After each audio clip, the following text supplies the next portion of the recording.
What's going on YouTube? It's Teej back again with another video, and today I'm going over my NFL draft grades for the entire weekend. Sorry I did not get to do my round 1 grades. We'll talk about that heavily in this video, and in this content I'll be focusing on the top 100 picks, pretty much days 1 and 2, and we'll talk about some of the day 3 picks that I like, because I think there were some really solid values and some good sleepers who fell into day 3 of the NFL draft. Hopefully you all enjoyed today's video. If you do, hit that like button, it would help me out a ton. If you're new around here, be sure to hit that big red subscribe button. I am still going through some computer issues, so it's going to be a little bit of a delay after today's video before my next video, but once I have that new laptop, I am back and firing on full cylinders. So be sure to subscribe and be with us for all that exciting NFL content. And of course, join me for a conversation down in the comment section. Who's your favorite team? Did you like the draft? What picks did you like? Which ones did you not like? Who do you think had the best draft? Who's the biggest steal? Everything we could talk about. I'd love to have your thoughts down below in the comment section. Let's waste no time. Let's talk about the Arizona Cardinals, right? So no first round pick, and that's obviously because of the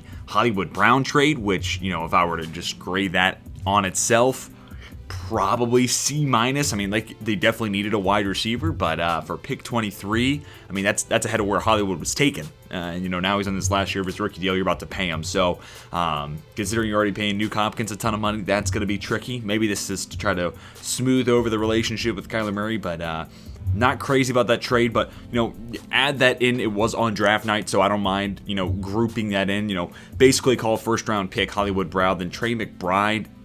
Also interesting, you know, 3-year deal for Zach Ertz. There's probably ways they can get out of that early. I don't have the contract in front of me. And, you know, 1 more year of Max Williams. So there's a pathway for McBride to be on the field this year and beyond. So it's not the worst selection Arizona could have made. And we saw a whole lot open up for that offense with the addition of a tight end. So maybe not the pick I would have made, but I guess it's not important. And then Cam Thomas, Monty Sanders, I like the investment there on the edge. You know, I think Thomas might be somebody who eventually kicks inside 3-4 DN. They might have to add some weight, but be interested to see if they use him as a stand-up rusher. And then, you know, Monty Sanders, you know, he's one of these guys where looks like a stellar athlete.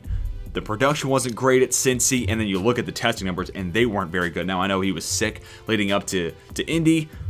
That being said, you know, he looks like a smooth athlete when playing at his best at Cincinnati, so I'm intrigued to see what they could develop him into. So I think Thomas Sanders, worthy projects and at a position of need. So like those picks, you know, overall, including the Hollywood Brown trade, this feels like a C- draft, maybe a C, but I'm going to go C- for Arizona. And I'm going to try to keep the tempo pretty high because we got 32 teams to talk about. Next up, the Atlanta Falcons. I'll go ahead and put it out there. This is an A for me. I mean, you know, Drake London. This becomes really interesting because I had been, you know, mocking Jameson Williams over the last couple of mocks I did to Atlanta, and part of it was because, man, Jameson Williams, Kyle Pitts, it feels like it could be like Hill and Kelsey 2.0, but, you know, you add London here at pick 8, you sign Alante Taylor. Now, I know Alante Taylor was, you know, wide receiver 4 in Cincinnati, but, you know, he was one of the best 4th wide receivers out there. And keep in mind, Tim Patrick had the same label. And then he breaks down. He looks really, really good for Denver. So who knows what Alante Taylor could be. But Alante Taylor, 6'4" possession receiver type. Drake London, 6'5" possession receiver type. And then Kyle Pitts, this, you know, tight end wide receiver hybrid who runs a 4.4, can make plays happen down the field.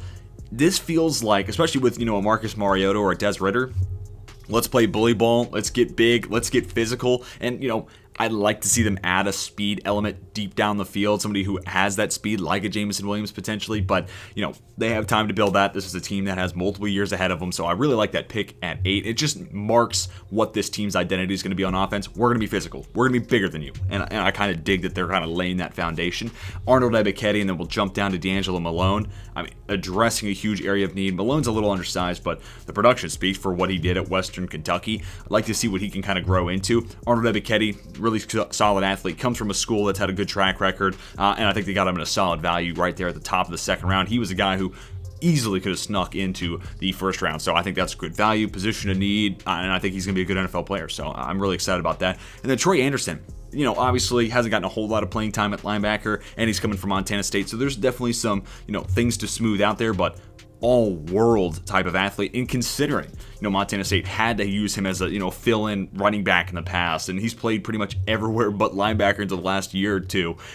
He understands the game of football, and it was kind of the things that intrigued me about Chaz Surratt, mid-round linebacker that the Vikings took last year.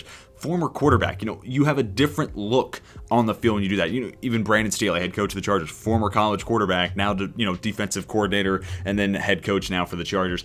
Just that different way of looking at it is really intriguing to me.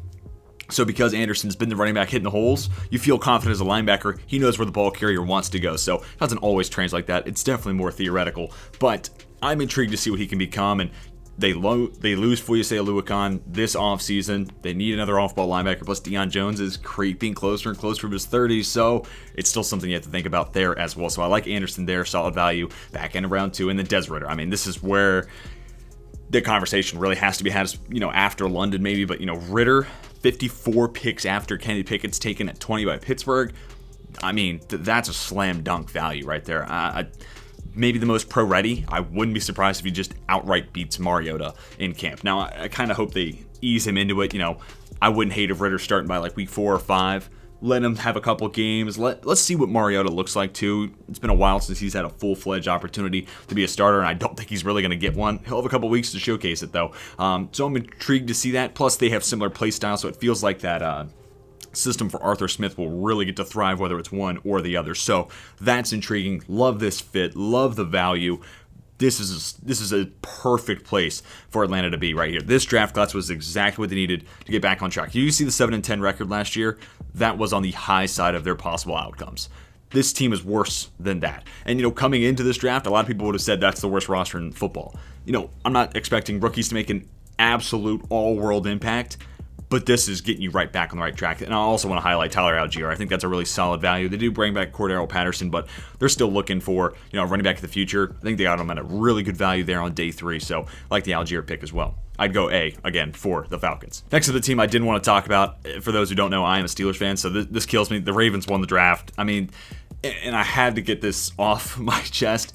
The reason they do it is their process is so sound. And you know what? Give them flack for potential shortcomings. I know the Hollywood Brown trade rubbed Lamar Jackson the wrong way, and we'll talk about that when we get to pick 25, which really they got 23 for it, traded back with the Bills. Digress there. But this team in free agency filled their holes. Sure, they didn't get Zadarius Smith, so maybe you could say they needed an edge.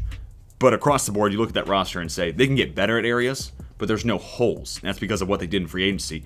It allows them to go into the draft with such a sober mindset and say, is Kyle Hamilton one of the 14 best prospects in this class?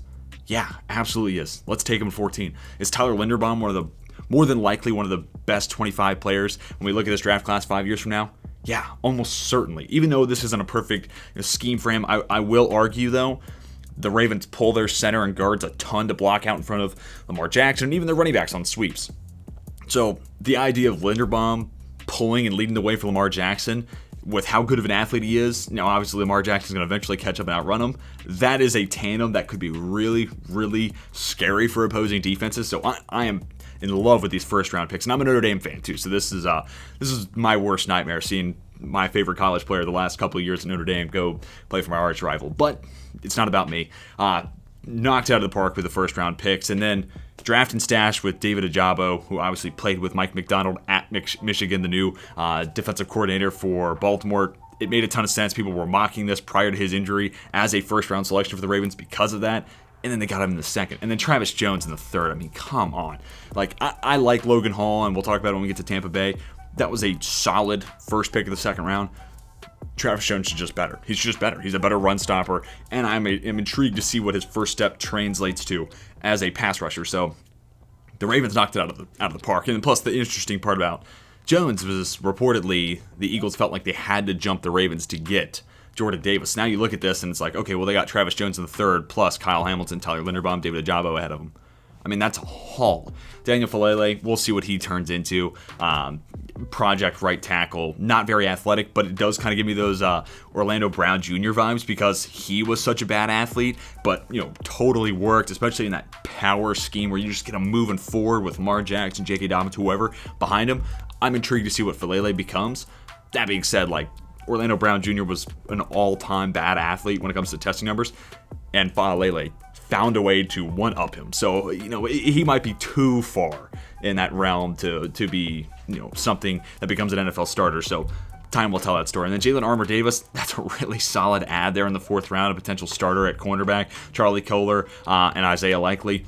they pride themselves in these tight ends, especially if they're moving on from Hollywood Brown. Probably going to see more 2 tight end sets, and I think that fits this offense.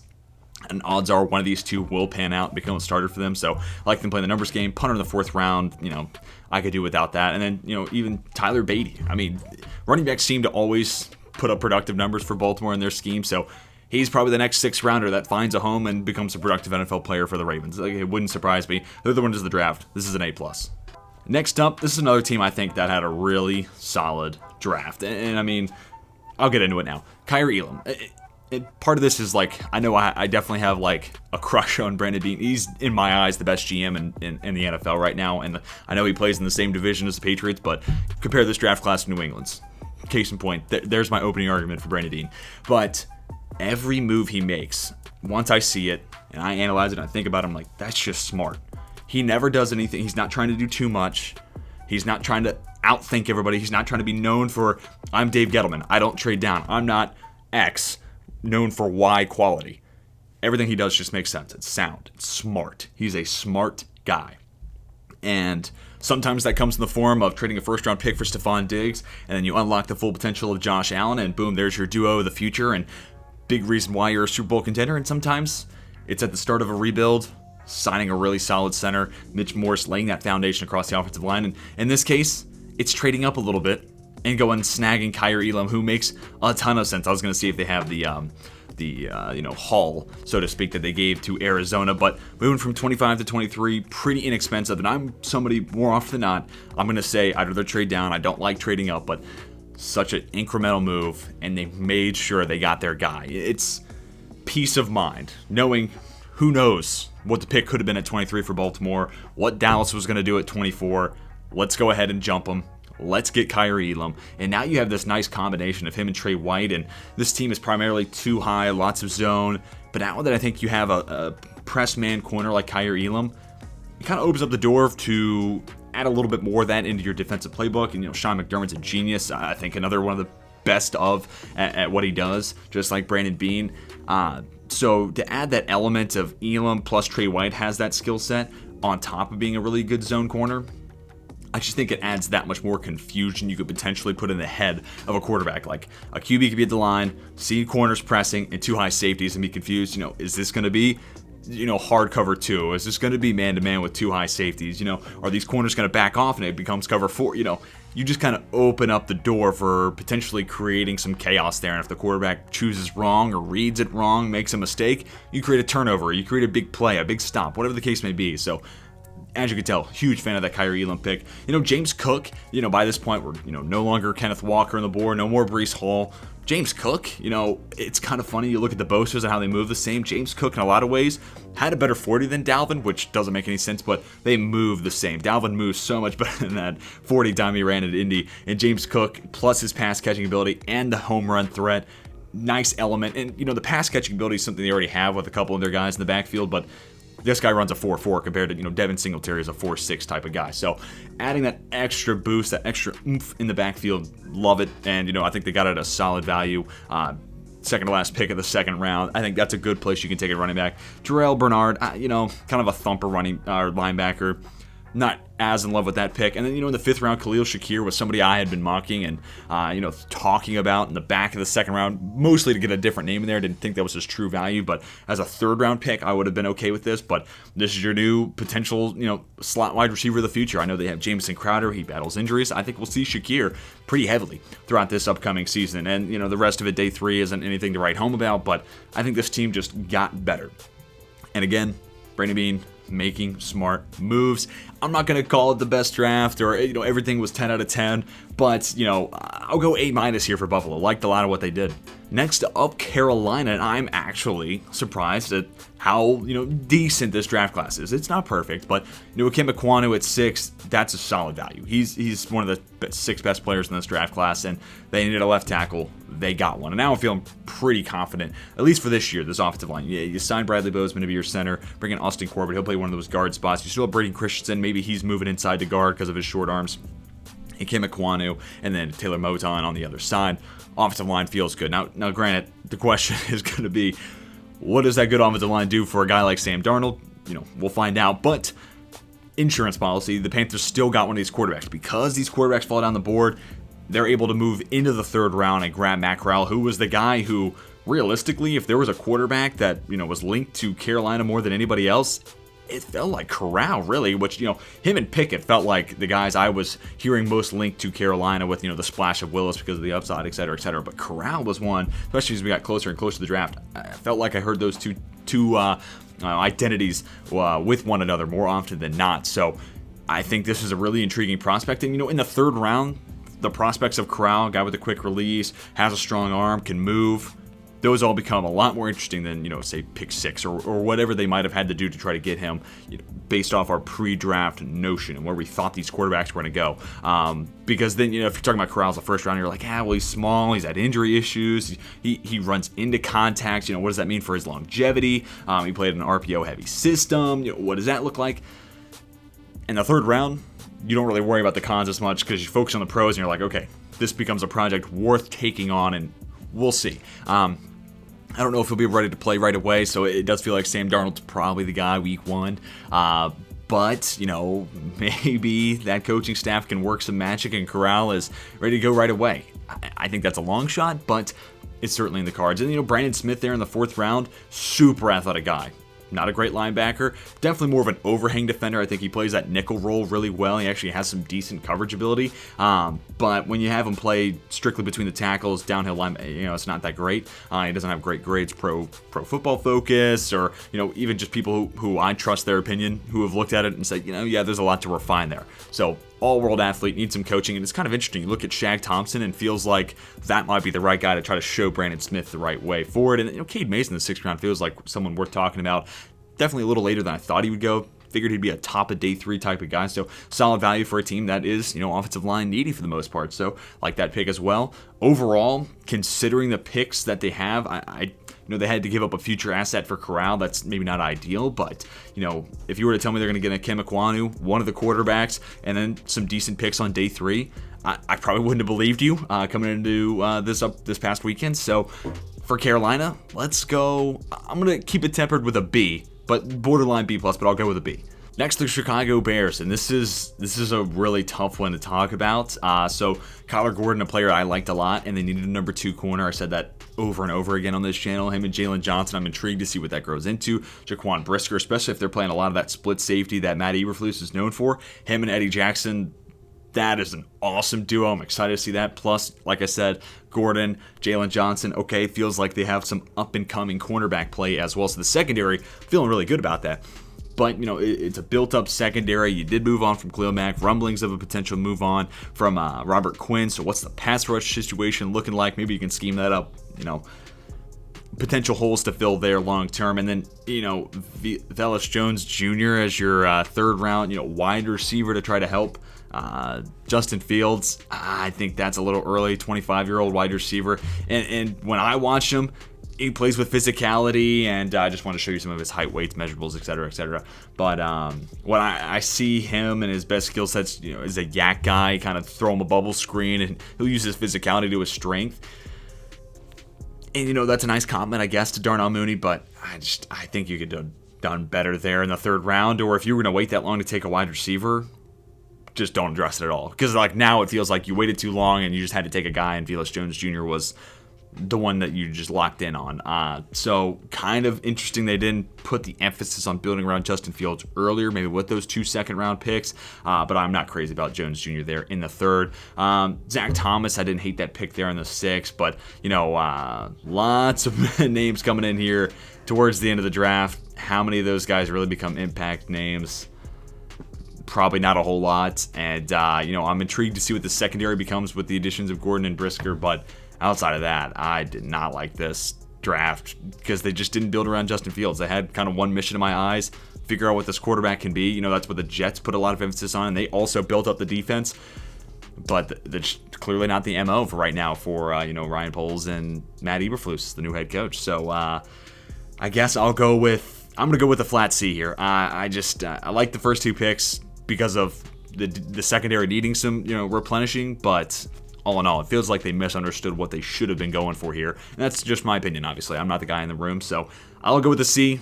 not really in love with what the Bears did. On to the Bengals, and this is also an interesting one. You see 3 safeties in there, so I'm kind of concerned what that might mean for Jesse Bates. But, putting that aside, Dax Hill is this guy who 6 foot, but with his wingspan almost to that of Kyle Hamilton. Can he play on the outside? Did they find an Eli Apple replacement?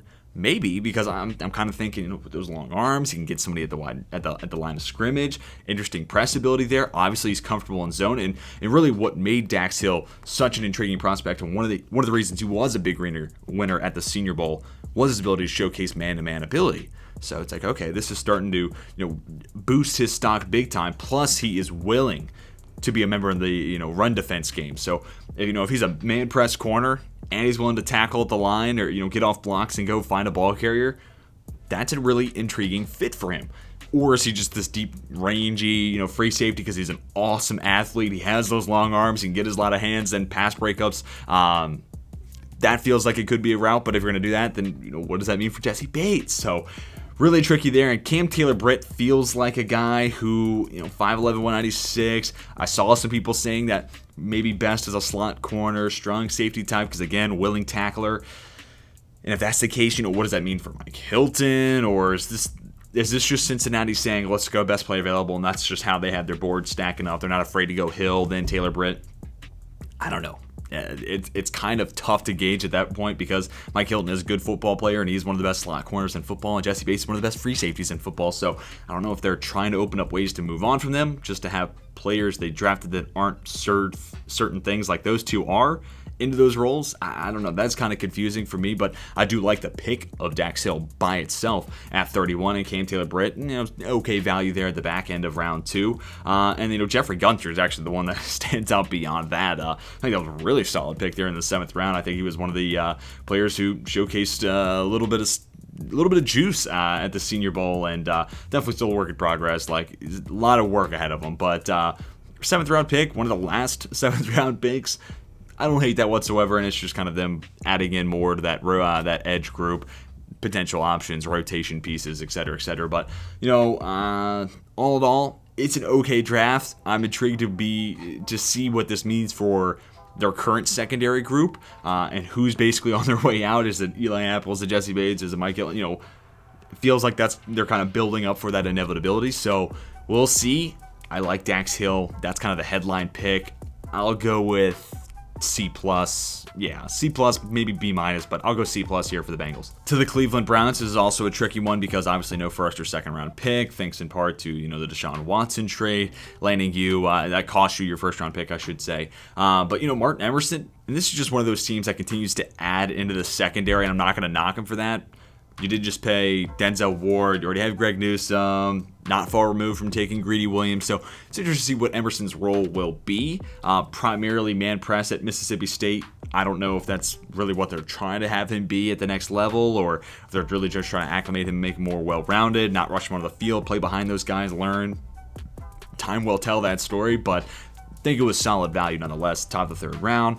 Alex Wright, like that as a player in the 3rd round, had some really solid production. Lower level school, but really solid production. Area of need, of course. David Bell is interesting because he's like this unathletic, pure possession wide receiver. You compare him to like Mitchell Schwartz, who's like not a wide receiver in a lot of ways, but like an all-world athlete. So it just feels like a nice contrast there. They're just finding different players who win in a variety of different ways, and wide receiver is an area they can get better because they have kind of like Amari Cooper, Dennis Peoples-Jones, or Donovan Peoples-Jones, Dennis, I don't know what that was about, but Donovan Peoples-Jones, who is pretty much this big body field stretcher type, and not a whole lot else. Now, rumblings that Jarvis Landry could come back for sure, but trying to find options at wide receiver, I'm not going to knock that either. Perion Winfrey, more of a pass rush, gap shooting D tackle. Felt like they needed more of a run stopper, but solid value there at the top of round 3. And I also like Jerome Ford. I mean, this is a team that has the best running back duo in football with Nick Chubb and Kareem Hunt, but that's solid value in the 5th round. Jerome Ford can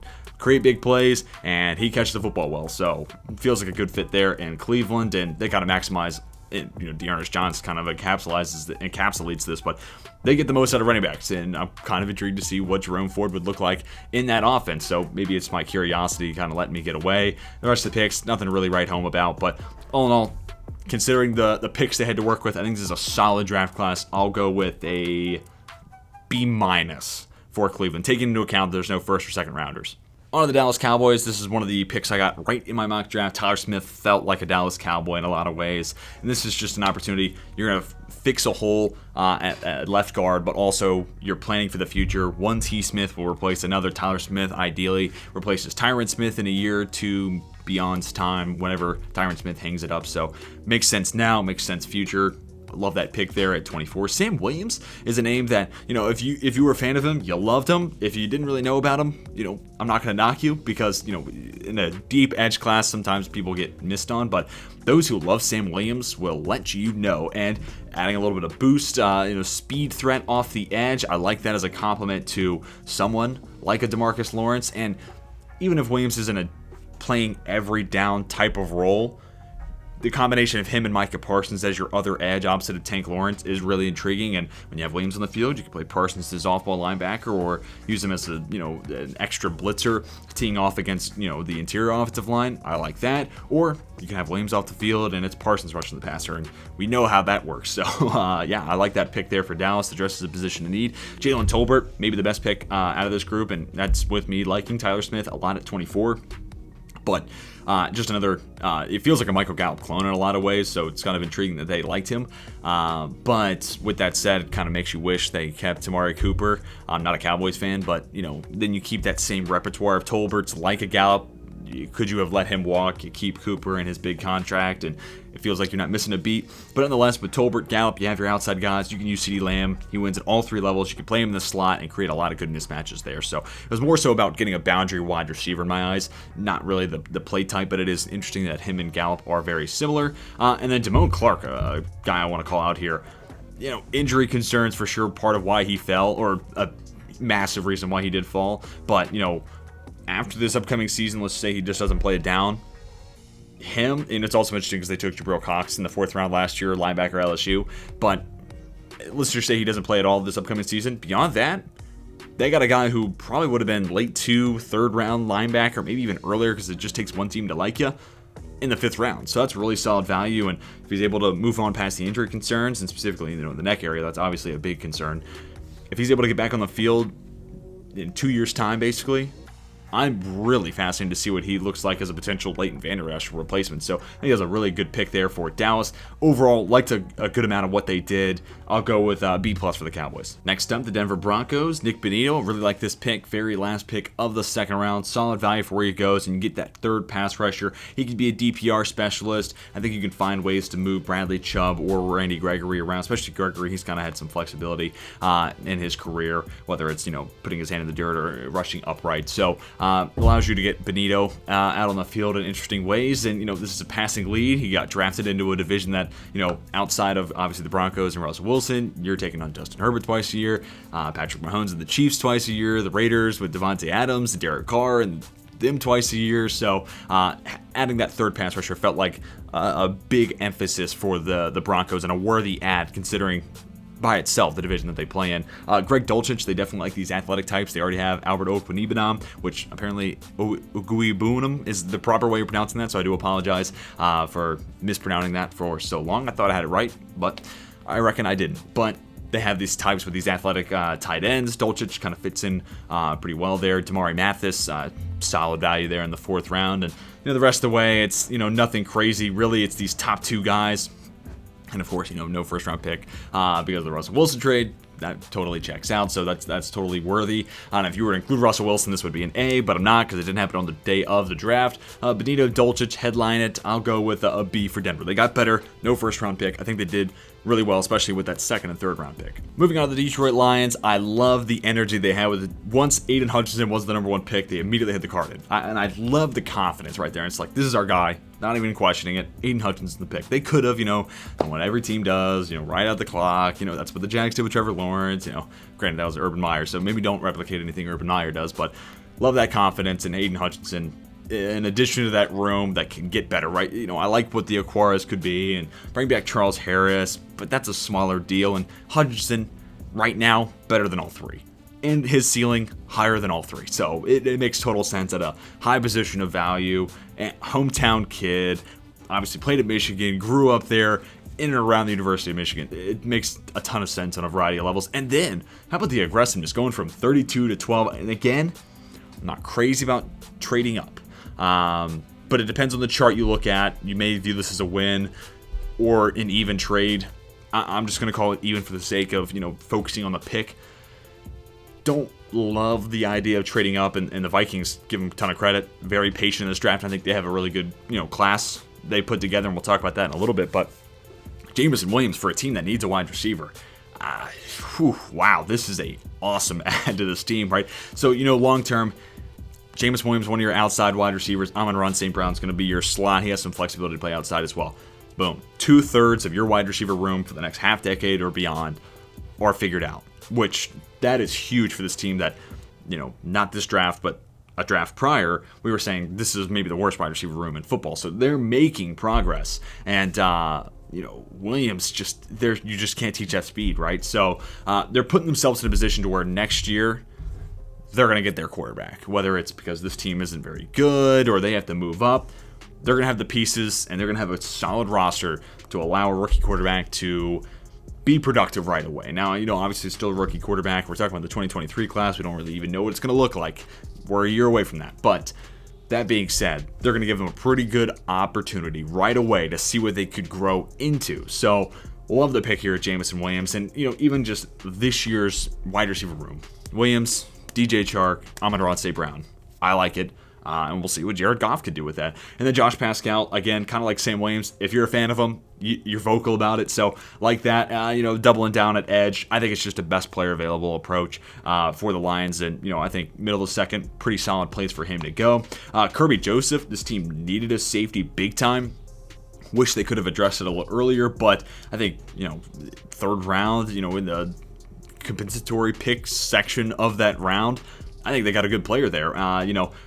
There's some things that he has to learn. He's got to be willing to, bring in that playbook, and, wanting to be a really good football player is a big part of why Joseph maybe fell to where he did. But if they can put a fire in his ass, I think he could be a good player and address a big area where they can get better. So James Mitchell, solid tight end to add there, and the rest of the picks, nothing crazy, but man, I really dug all four of these first picks. I'm going to give the Lions another A, and I gave them an A last year. So, Dan Campbell and crew doing a good job, and a ton of credit really has to go to their new GM, because Brad Holmes is doing a stellar job, and man, 2 years this Lions team has taken steps forward, and they're getting better quicker than I thought they would. So, really excited to see what this team continues to grow into. For the Green Bay Packers, this is such a difficult one, because the first pick is one that is just such a total head-scratcher, because ultimately, you hope Quay Walker becomes Devondre Campbell, who you already just signed to a 5-year, $50 million deal. So I'm just questioning it. And it's also, Green Bay runs a ton of dime. So it's a one linebacker formation. Now, maybe that was by necessity because they only felt comfortable with Devondre Campbell out there. But Chris Barnes isn't that bad, right? Like, he had some decent play with the Rams a couple years back. I don't know. That being said, maybe they're looking to have more two linebacker sets, and Quay Walker will be your new Will. If that's the case, okay, that validates it a little bit. But awesome, block of clay, if you will, right? Like, has the size, has the athletic measurables, awesome athlete, could be a stellar linebacker in the NFL level. He just needs to learn how to play the position. So he'll get to learn from somebody who he projects pretty similar to in Devondre Campbell, so that's kind of nice, and gets to go to a stable franchise for the most part, so that is also a big plus. But, past the Walker pick, Devontae White kind of breaks molds. He's one of the, I think, maybe the first 24-year-old player that the Packers have drafted, at least in the modern era. And then, Christian Watson, this is also a tricky one, because you give up 2 twos to get Watson ahead of George Pickens, ahead of Sky Moore, which I feel like those two would have been more immediate contributors to what Green Bay's trying to do. And, right now the focus should be winning right now. Rodgers is back. Who knows how long he can play. It'll probably be a year-by-year thing with him. So to take Christian Watson, who, stellar build, stellar athlete, not a great route runner, not refined, hands aren't consistent, there's a lot of work to be done there. Now, Green Bay has a good track record of turning these second-round wide receivers like a Jordy Nelson and Devontae Adams into damn good football players, but there's work to be done there, and that feels like it doesn't totally line up with a timeline of winning now. So would have preferred Pickens or Sky Moore. If they traded up to get those guys, I still would have said, hey, you gave up a lot to do that, but I understand it. This is kind of a head-scratcher too, but it is a position of need, and they got their type of wide receiver, so I understand. And Sean Ryan's actually a really, really solid player. all-world athlete, and that's the type of offensive lineman that the Packers covet, and they have turned so many athletes into really good linemen. So I'm excited to see what Sean Ryan becomes. Zach Tom, another offensive lineman, they've got him listed as a guard. I totally think he can play tackle. I think he'll be the swing tackle of the future, kind of like what Billy Turner had been. I think that's going to be your Zach Tom for years to come. And then Romeo Doubs, vertical wide receiver.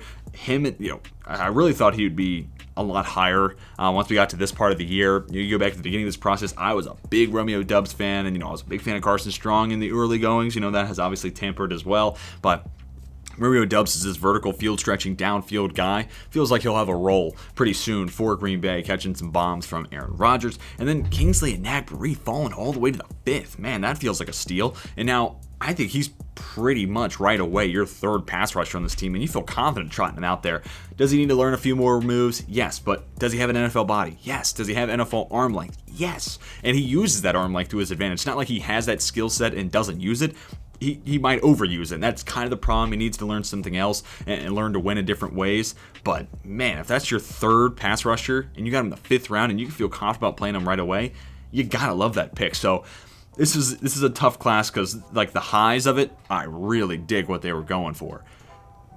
And then there's some questionable stuff with Quay Walker and Christian Watson. That was a costly move to make. So for Green Bay, let's go with a B+. I like it for the most part. They got some awesome value, back end of day 2 and into day 3. So I think that props up the value a little bit. And plus Devontae Wyatt next to Kenny Clark. I'm really excited to see what that interior pass rush looks like for the Packers. So I'll go B, but it's like a B with a question mark next to it rather than an exclamation point for Green Bay. Okay, let's talk about the Houston Texans, and I hate to say this, but I kind of dug a lot of what they did. So I don't necessarily hate this because I don't like the Texans, but man, Derek Stingley at 3, what a roller coaster ride we had been on for the past year. But I was talking to my buddy about this. This pick would have made sense last year, and it makes sense now. So forget about everything in the middle. This pick makes a ton of sense, and it gives them that potential number 1 shutdown corner. And because of that, if you have a CB1, especially if he can do it right away, that is as big a cap savings as there is, so totally worth taking at 3. And it's a huge position to need, high position value, like checks a ton of boxes.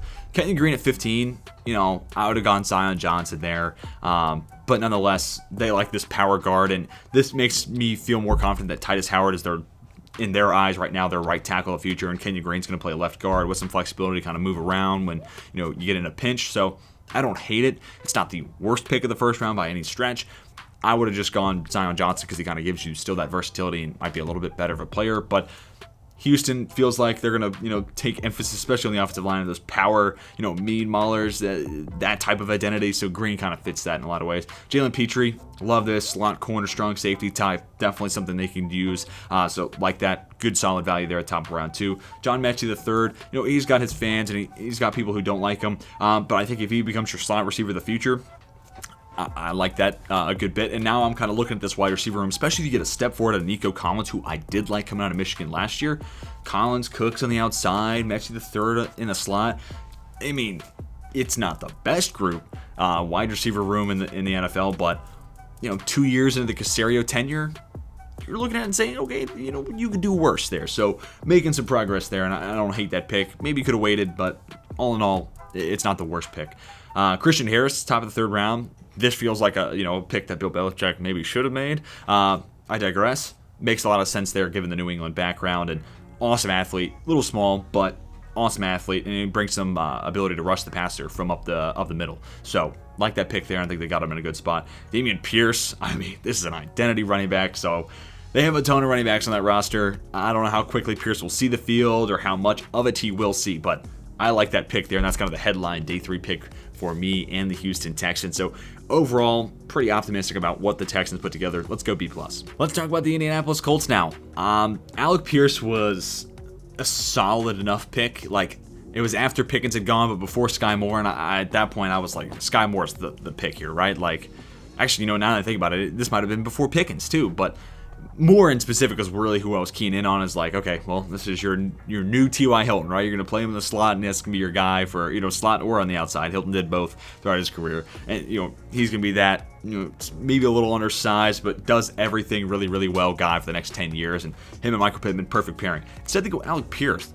Very much a vertical route tree wide receiver, but 6'3", 40+ inch vertical.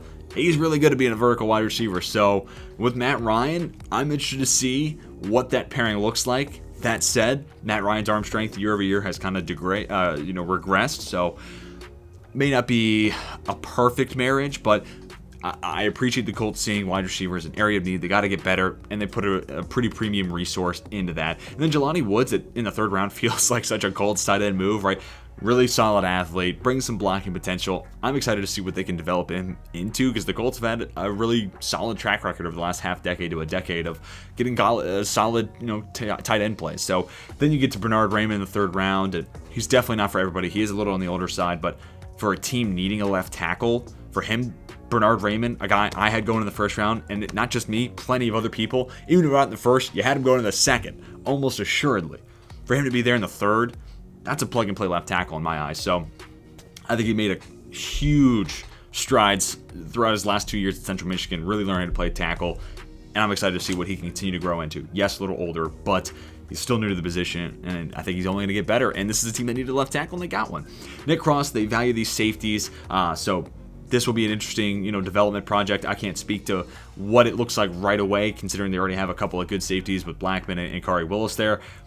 But, adding a third safety, I will not knock teams. That's becoming more and more common and more prevalent. So I don't hate that whatsoever. And, if Cross is that third safety, where is he on the field? That's intriguing. But I don't have that answer right now. But nothing crazy, really, the rest of the way. But these first 4 picks, Cross, Pierce, they're fine. Woods, I like. And then Bernard Raymond feels like a really, really good value there. So for the Colts, let's go B+. Close to a B. This is one of the lower end B+, but I'll go B+ nonetheless. For the Jaguars, man, this team just still, they are getting better, but only because they were bad, right? It feels like they're doing the minimum to get better. Javon Walker, I'm not going to talk about this for all that long. We heard plenty about it in the pre-draft process. If they pride measurables, this was their guy, and I understand it. You know what? We'll see. I would have gone Hutchinson because he is still an all-world athlete, plus the production, but bulky, prides that arm length, and he wants high percentile arm length. And Javon Walker across the board is pretty much a 99 percentile athlete. He is one of one in a lot of ways, and it's kind of funny. Round 1, pick one of one. We'll have to wait and see. Minimum, he's probably a pretty high leverage and high level run stopper. Cool. Not necessarily worth the number 1 overall pick there, but maybe they're able to coach him up and he'll become something really, really crazy. So you've heard enough about this. I'm not going to talk about it much more. The move to get higher to get Devin Lloyd, I think they needed a linebacker to go with Foyce Aluakon. I get it from that perspective. I just don't get the point of moving up because this is such a deep linebacker class where it's like, okay, let's say Lloyd did go at the back end of round 1. And even if you don't like Nakobe Dean, you clearly like Chad Moon at the top of round 3. Why don't you just wait till then? Or what about Leo Chenal? He fell big time in this draft class. Maybe you could have been the team that prevented that. Or maybe you got him in the 3rd round if you liked him. I mean, they got a good football player. But they got a guy who's a little bit on the older side. Think he might have been there in round 2 to start the 2nd round anyways. But, it wasn't a massive move up. Yeah, it's kind of an even move for me. They got better with the pick, but felt like they worked a little too hard to make it happen. Luke Fortner, you lose Brandon Linder. This wouldn't have been the center I take here, but they got a potential replacement. Then Chad Moon was the real head scratcher a couple picks later, and it's like, okay, you're not going to play 2 rookie linebackers at the same time. You're also paying Aluakon $15 million a year, so what asset are you squandering? The big free agency signing or the 3rd round pick that could have helped you because you have a ton of holes? No matter what, it's not a good move. And then, the last 3 picks are nothing insane either. So, they got better, but, marginally. Which is, between that and free agency, when you look at how bad that team was last year, if you're saying, yeah, they're getting better, but you're, grinding your teeth while saying it, that is just so painful. And, as a fan of the team-building process, it, hurts my eyes because, this team should be taking huge leaps forward considering where they're starting from, and they're just not. So I'll go with C+ here for the Jags. They got better, but damn, did they make it hard not to. Kansas City Chiefs, and spoiler, I like a lot of what they did. And I mean, Trent McDuffie plus Brian Cook, let's start there. It feels like one of those two might become a squandered asset. More than likely, Brian Cook. Brian Cook feels like a deep safety. Maybe this is just planning for the event that they can't re-sign Juan Thornhill, and Brian Cook becomes that deep free safety of the future. If that's the thinking, then okay, this statement might go and be exposed here in a little bit because it's gonna not age well. But Trent McDuffie, a lot of the buzz was they think he can play that honey badger role, slot corner, free safety, kind of just ranging around the field. And you look at his tape and it's like, okay, if you're not going to use him an outside corner because you're worried about his arm length, you have to still give him credit. The dude moves fluid as all get out, and he's such an instinctual player, kind of going back to that zone talk that we had earlier about Kyrie Elam and the Bills.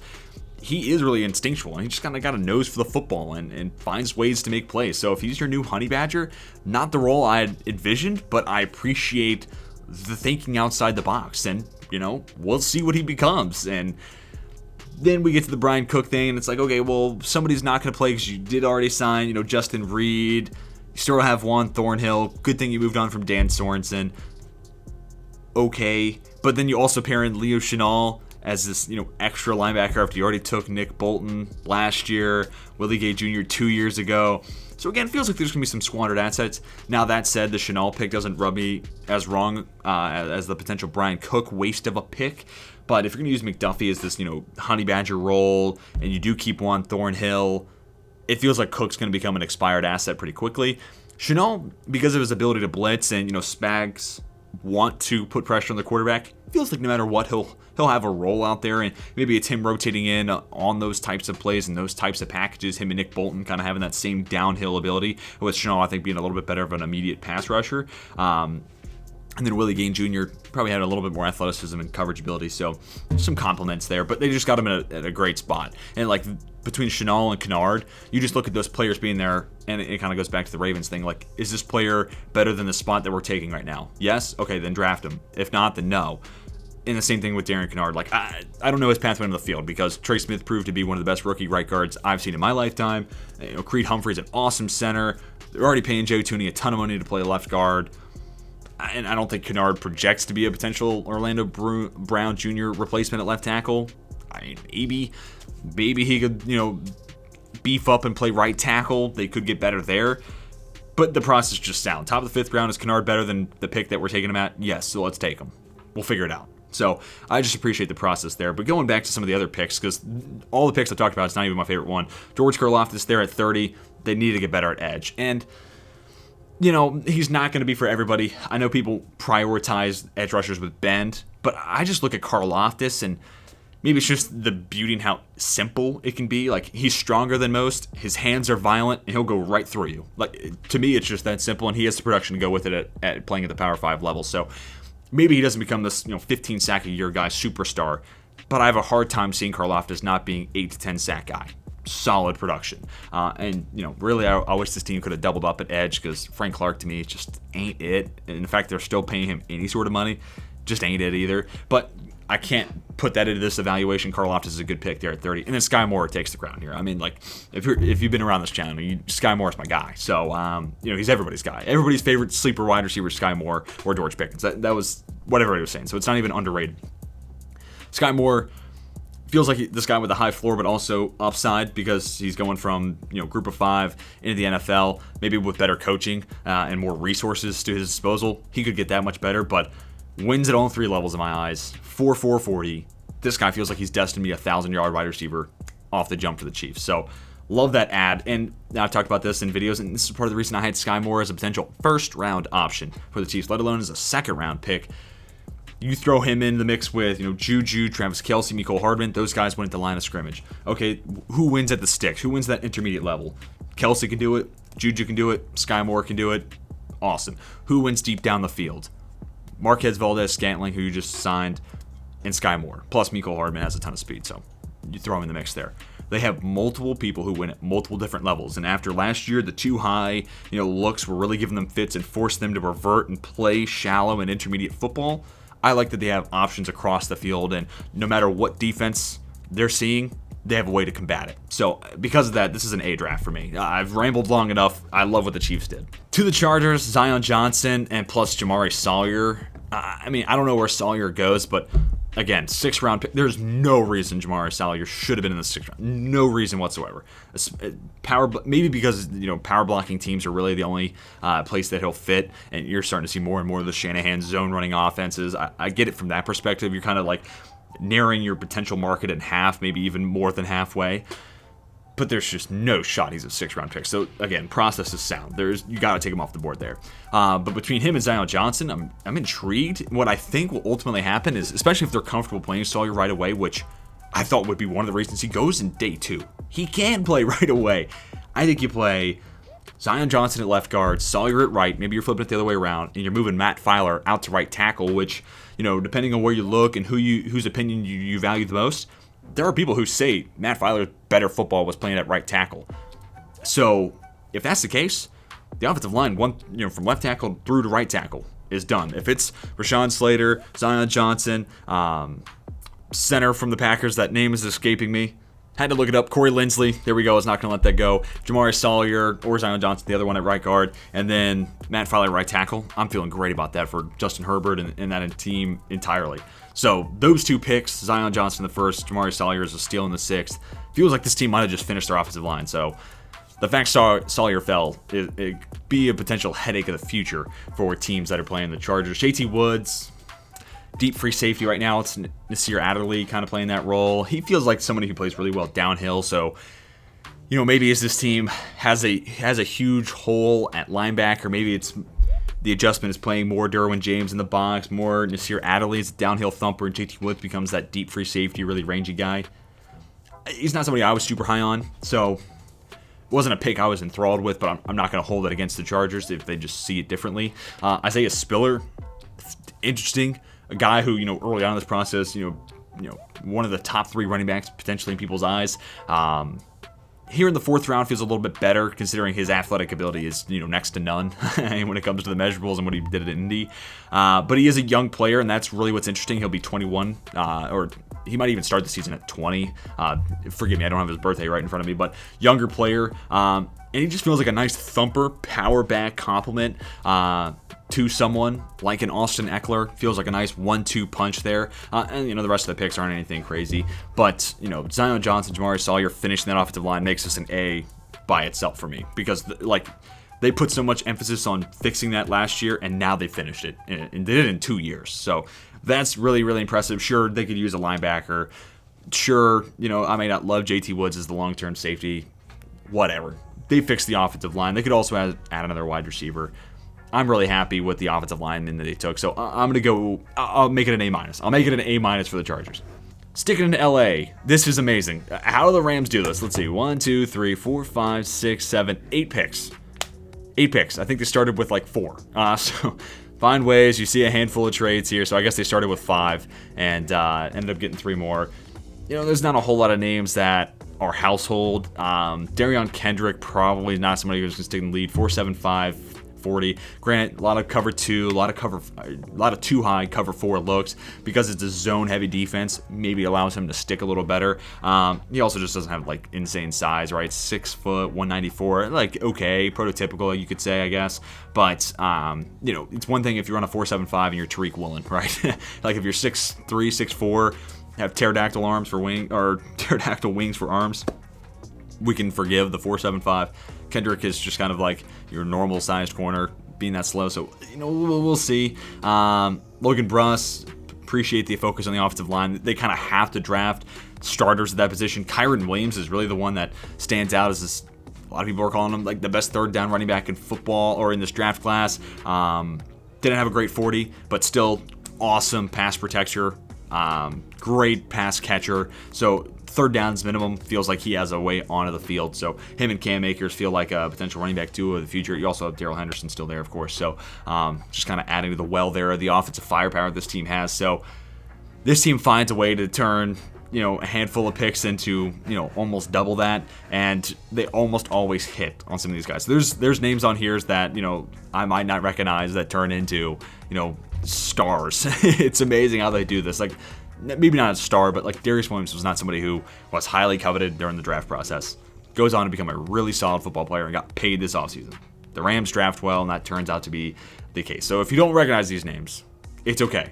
The Rams will find a way to make them household names, and you'll learn about them then. Raiders don't have a lot of picks, but man, there are 4 picks in here in specific that stand out like a sore thumb. Dylan Parham, fantastic pick. I mean, if you're starting back end of round 3 and that's your first pick, this is starting at an A. We're starting on a great footing. Because Parham, guard, center, flexibility, also played some tackle, I'm kind of interested to see what that offensive line looks like. I'm thinking maybe Parham is your left guard, trying to give Andre James another chance at center because they hyped him up so much. You might as well give him that second year. And then let Alex Leatherwood continue to try to grow at guard. He gets slightly better from moving from tackle inside to guard, but now he's got a full offseason and he can focus on being that, second year in the league too. You're going to see some progression naturally. I think that could be, at least a step forward. And then at right tackle, maybe you're playing Denzel Good, who, keep in mind, was injured last year. So that offensive line might be okay now. Like Dylan Parham might, be the actual perfect fix to. It won't be an all-world, unbelievable offensive line, but it'll be a solid unit. It won't cost you games. And that's really what the Raiders are looking for, considering, Derek Carr, Devontae Adams, some of the other investments they've made, right? You just need the offensive line to not be the reason you're losing. Zamir White, awesome add. And considering they, don't pick up the 5th-year option on Josh Jacobs, I think Zamir White could potentially, especially by the end of the year, we might be talking about him as the future running back for the Raiders. Intrigued to see what that grows into. Matthew Butler, 5th round, nose tackle. Like, we love Jordan Davis as a first-round prospect. He's a one-of-one athlete. Travis Jones, one of the biggest steals in my eyes as a 3rd-rounder. Matthew Butler is not those guys. But damn does he plug up the middle and stop the run at a high level. And that's exactly what this Raiders team needed. So love that pick. And then Theron Munford in the 7th, right? I think he projects better as a guard, but he does have that tackle flexibility. So again, just like Dylan Parham, flexibility, options. And maybe Munford is a guy who develops and grows into your contingency plan if Alex Leatherwood doesn't get better at right guard, right? So giving yourself a built-in backup plan. And, keep in mind, obviously this is the regime that, Dave Ziegler didn't draft Alex Leatherwood last year, so they might be out on him entirely. So I like the value there for Munford, and I think I'd be hard-pressed to see him not grow into at least a capable guard at the NFL level. And to get that in the 7th round, that's a steal. So for the Raiders, I'm going to go A-. I mean, I know there's no 1st or 2nd round, but I think they really maximized the potential with what picks they did have. Another team with not a lot of picks, the Miami Dolphins, and really there's only one I'm going to talk about here, Channing Tindall. I think he was a really solid football player here, kind of like Quay Walker, where you're talking about a pile of clay you need to mold. And that'd be more interesting if it was still Brian Flores as the head coach. No knock against Mike McDaniel. I'm excited to see what he can do with his team and franchise. But former linebackers coach, defensive background. Brian Flores feels like the guy who would have been able to show the way for Channing Tindall.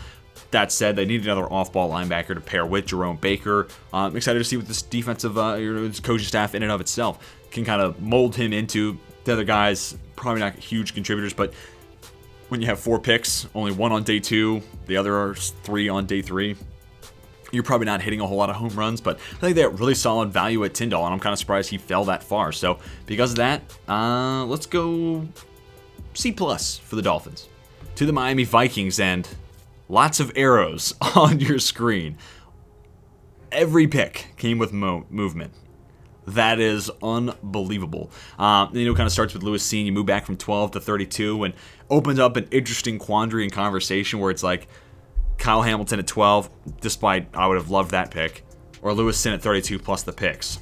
What do you value more? And I think Lewis Cine is a stellar football player and a potential Harrison Smith replacement in a couple years, and we'll see what Cameron Bynum actually is, but if Bynum's good, then great, you got 3 safeties, and when you have 3 safeties, I've said this a couple times in this video, you just have so much versatility. You can have it's like kind of having a queen on your chessboard. Now that player may not be the best player on the field or anything like that, but when you can just move them around and rotate players in and out of the box, and sometimes you're the deep safety, sometimes you're in the nickel, sometimes you're just a true slot corner, sometimes you're a box safety, whatever the case calls for.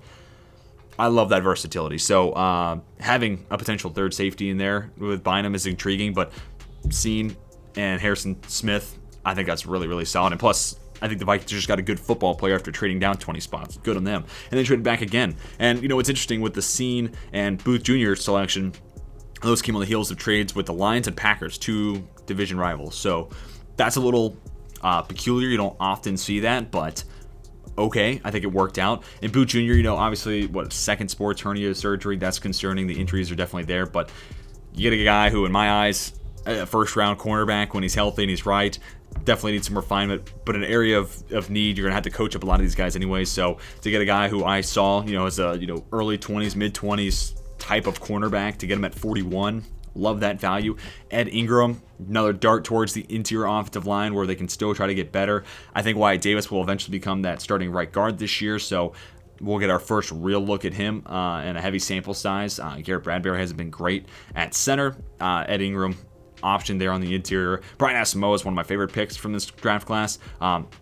Safety turned into linebacker, 93rd percentile wingspan. I just love what he could potentially do, both with the wingspan as tackle radius, if you want to call it that, but also just really as a factor in the passing coverage game. You're going to see a lot more zone more than likely if the Rams influence on Kevin O'Connell and company is there, and if they're running a lot of cover 3, cover 4, even cover 2, you're asking your linebackers to do more in coverage. And I think Asamoah has the skill set to do that. He tackles high. He's not going to be a huge factor there, and that's where it's kind of nice. You have a Jordan Hicks on a 1-year deal. You still have Eric Kendricks, who's as sound as it gets to the inside linebacker spot. Kind of show the way for Asamoah as a tackler, but I think right away gives you value and pass coverage. And the last name I'll talk about here is Ty Chandler. This is such a Vikings fit. You pair him up. Sorry, I got a little crazy with the cursor there, but Ty Chandler in that zone blocking scheme with that speed, match made in heaven. San Francisco, this would have been a better value than their third-round running back, which we'll talk about the 49ers here soon enough, but really like that pick. Feels like a nice replacement potentially for Alexander Mattison in the years to come. For Minnesota, with all the trades, the assets conglomerating, plus the picks, I'm gonna go A- for Minnesota, and then we get to the New England Patriots. And look, I don't want to double down on something you've already heard. This draft class almost looks like they only thought they picked on day 3, like maybe Marcus Jones. Like Marcus Jones is legitimately, in my eyes, him and Cole Strange probably the only 2 day 2 prospects. And even Strange, the Rams are joking they're going to get him at 104. I don't know about that. Strange is probably gone before 104, but he's still a 3rd-round pick. And Marcus Jones truly, this pick lines up with his value in my eyes.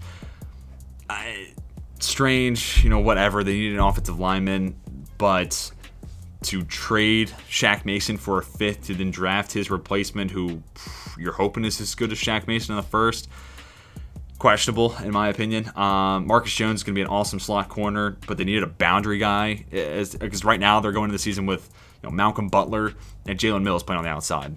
That's not good. Pierre Strong here in the 4th. They already have Damon Harris, who I think is an awesome fit for that offense, behind that offensive line. And Ramondre Stevenson was stellar when we got to see him last year. Bailey Zappi, I guess whatever. Really, Tyquan Thornton is the one that it just feels like the biggest waste of a second round. Like, this team could have gotten a corner. They could have gotten a different wide receiver here, right? There were better players on the board at this point. And I just think back to, and every time the Patriots draft a wide receiver, it's going to come back to N'Keal Harry, and I don't mean it to, but N'Keal Harry was a one-trick pony. He mossed fools. He didn't, and you know what? I don't want to even say he is a contested catch guy because it creates a bad label for people like Drake London and company. He mossed college DBs, and more often than not, college cornerbacks suck at ball tracking. I don't care what anybody says. More often than not, they suck. The ones that are good at it make it to the NFL, and that's why they're so easy to kind of identify who's going to be playing on Sundays. N'Keal Harry was really awesome at mossing college cornerbacks, and it creates great highlights. He goes in the 1st round, it doesn't work. Tyquan Thornton's a different one-trick pony. He's not the mossing dude. He's fast. And yes, he leaves Indianapolis with the best 40 time of anybody there.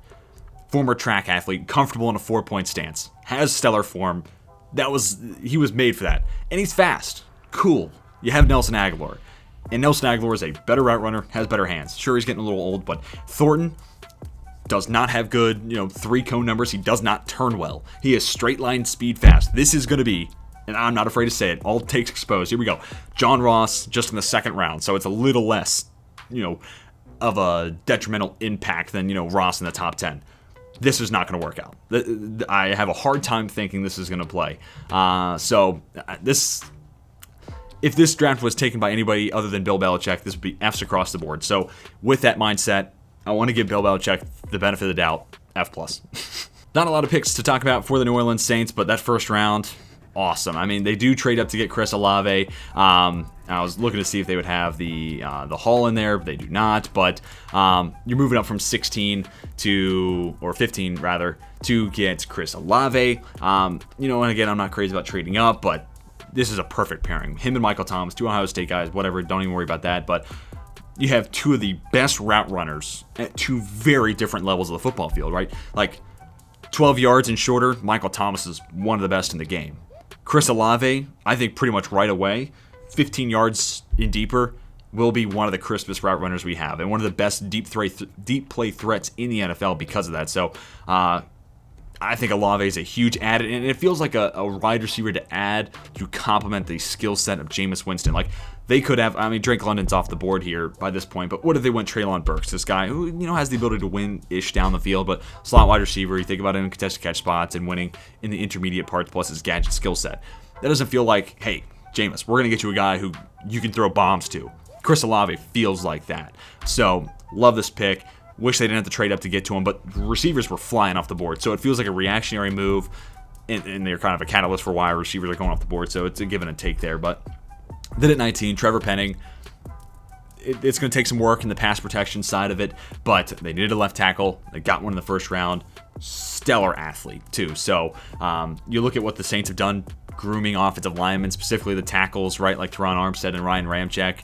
They've done a stellar job growing those guys, and Armstead gets a big deal. Ramczyk has a huge contract. He's the best right tackle in football.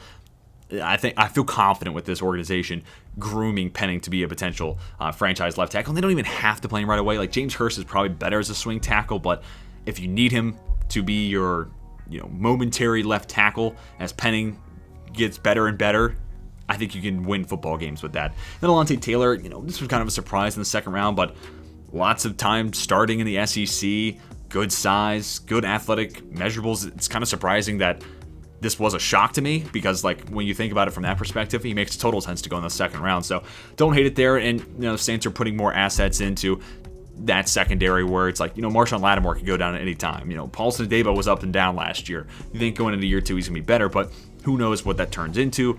Trying to continue to put more resources into that very valuable part of your roster. I can appreciate that. And again, height, speed, played at a premier conference, lots of starting time. He's a good football player, so I don't hate it whatsoever. And, the day three picks are kind of whatever. Those top three, they don't have a whole lot of picks, but those three make a ton of sense. Olave, Penning really headline it. I'll go with an A- for the Saints as well. This is a team that would have had an A after day one.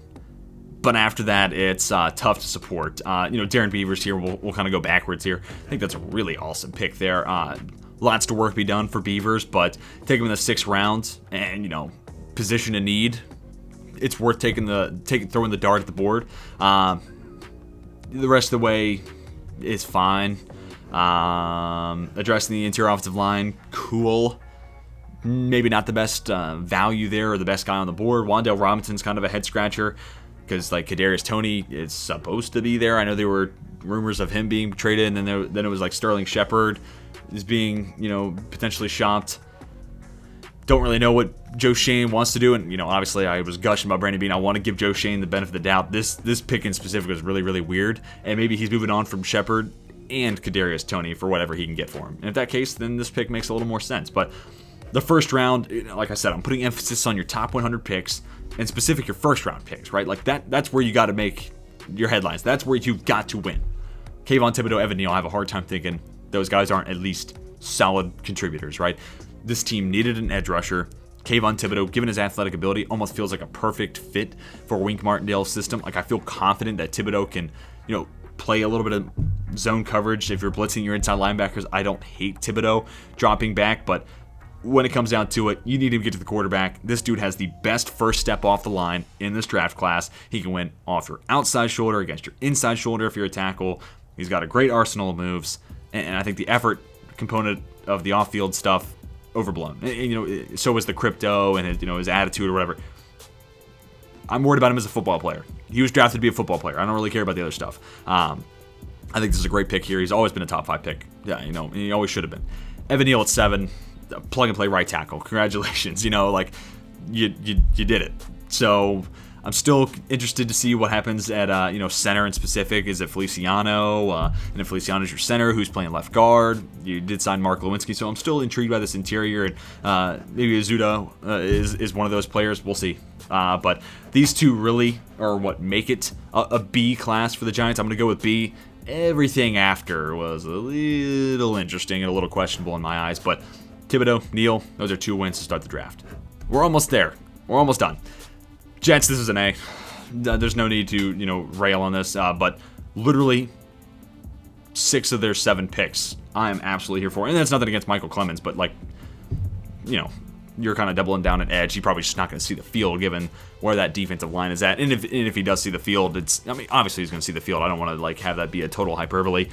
It's going to be minimal. His impact will be, next to none, ideally, because Quinnen Williams, John Franklin Myers, Carl Lawson, and, of course, Jermaine Johnson, who you get at a really solid value at 26. Those are the guys you want to see on the field if you're a Jets fan or if you're the Jets organization in and of itself. But outside of Clemens, let's go ahead and start from the top. Sauce Gardner, it's amazing. Jets fan base wants to tell you that there's no way they're going to take a corner, and despite it making all the sense in the world, and it's amazing to hear Robert Saleh afterwards saying, yeah, he was always the guy we were targeting. It makes total sense. He's a great football player and he fits the defense. And it's like, well, yeah, that's what I was saying. So I'm really upset that I let a vocal fan base or a vocal section of the fan base deter me from keeping that pick. But now I bet those same fans are really excited about it, and they should be. I'm not even trying to slander fans. This is an awesome pick, man. Now you have, DJ Reed, you're paying $10 million, so you'd like to see him play on the outside, but, Bryce Hall can play in the nickel. Brandon Eccles can be that, or minimum their rotation pieces. Bryce Hall was a 5th-round pick. Don't be overly attached. You're paying $10 million to DJ Reed, and you just drafted Sauce Gardner at 4. Those are where you have put resources into an area where you needed to get better. Those are the guys that will see the field. Everything else is kind of whatever. I do like Bryce Hall. I think he's good. But if he's a rotational corner, that's an even better role, because ask him to do less. He's not, defending number 1 wide receivers. He will be better in that role. Or if he's moving inside of the nickel, cool. If that's Brandon Eccles, he'll probably be better than playing on the outside as the number 2 cornerback. So you draft Sauce, you sign DJ Reed, and it makes everybody else better. So if you're a Jets fan, you should be all for this. Garrett Wilson at 10 makes a ton of sense. Natural, smooth route runner. I've said it 1,000 times. Plus the 4.38 speed, a guy who can win down the field. And ideally, if Wilson can win against press, I know he's a little lighter at the combine. That was a bit of a concern. But if he can get off press like he did at Ohio State, you move Corey Davis probably Corey Davis into this possession. He can kind of be your Z. Maybe that's Elijah Moore. But nonetheless, let's just talk about it from, Wilson's your number 1. When you need a first down, he's your guy. Elijah Moore can be this field stretching, primarily probably playing the slot. I think he can play on the outside, but field stretching role. And then Corey Davis is your possession type. Love that. And then Jermaine Johnson was a guy, I wasn't crazy about him. Definitely not as a top 4 pick. Didn't love the top 10 talk there at 10 for the Jets. Kind of where the conversation began for me was I had a couple mocks with him going to the Ravens at 14. Felt like he was a good fit for their identity. The Cardinals held on to their pick at 23. I think that would have made a total sense. The Jets got him 3 picks later, at 26. So this totally lines up where I would see him value-wise. So you add him to the mix with, versatile John Franklin Myers they paid, Quinnen Williams, who former first-round pick, maybe hasn't totally lived up to that billing, but is still a good football player. And then obviously you paid Carl Lawson an offseason ago. You're hoping him and Jermaine Johnson are your 2 guys on the edge, setting the tone, getting the quarterback. And then, if you have that pass rush plus Sauce Gardner, DJ Reed, that investment in the back end plus the safeties, I mean, this defense could be scared. They're still missing stuff at the linebacker group, but we've seen teams like, the reigning Super Bowl champs, the LA Rams, have success if the other 2 areas of your defense are solid. You can get by with a mediocre linebacker core. So I think Jermaine Johnson there at 26 totally adds up, fills the position need. Then you get to the second round, Breece Hall. He's a workhorse back compared to that of Michael Carter. Michael Carter, especially after getting to see him last year, thought maybe he could be a number 1 guy, but he's definitely more of a compliment. And Breece Hall can do it all. 4.38 speed, catches the ball well. I mean, run between the tackles, run outside of him. This guy can do it. So you put him in that zone running, zone type of blocking system. I'm really intrigued to see what LaFleur can get out of him. I think he could put up some crazy numbers. And then plus his passing ability, nice outlet option for Zach Wilson as you try to get him more and more comfortable playing underneath, taking checkdowns. Breece Hall is the exact right person in this draft class. Like, you compare him and Kenneth Walker as the best pure runners, Hall gives you so much more as a pass catcher in my eyes. So it makes a ton of sense here. Maybe a little early to take a running back, whatever. I'm not going to get into that conversation, but considering they nailed it with the first 3 picks, I don't really mind it being maybe a little earlier than I would have taken them, but definitely got an upgrade there. And then Jeremy Ruckert. Like, they have made investments at tight end spot, bringing in CJ Uzomah, kind of headlining it. But Ruckert is this awesome blocking tight end. Nice compliment to go with Uzomah, and another guy who helps pave the way for someone like a Breece Hall or a Michael Carter and company. And then even Max Mitchell in the 4th round, right? Like, this is a guy who 6 months ago, if you saw him in the 1st round, you're not really batting an eyelash. Doesn't really surprise you. Even 3 months ago, when he starts to decline and you get to the Shrine Bowl and it doesn't look great. His bowl game's not insane. He kind of starts to fall off, and maybe he's like this late 2nd round pick, maybe in a 3rd round. You got him in the 4th. You got him at the top of day 3. And because of that, I think he's a worthy project for the Jets to take in. And hopefully they can work things out with Mekhi Becton, because it'd be awesome to see Becton and Fant as their bookend tackles, one way versus the other, left or right. And then Mitchell can maybe be your swing tackle, or maybe he could be a fill-in interior offensive lineman. No matter what, I think he brings some value to the table there in the 4th round. And then Michael Clemens, like I said, whatever. You knocked it out of the park with the first 6 picks. The Jets, this is an easy A.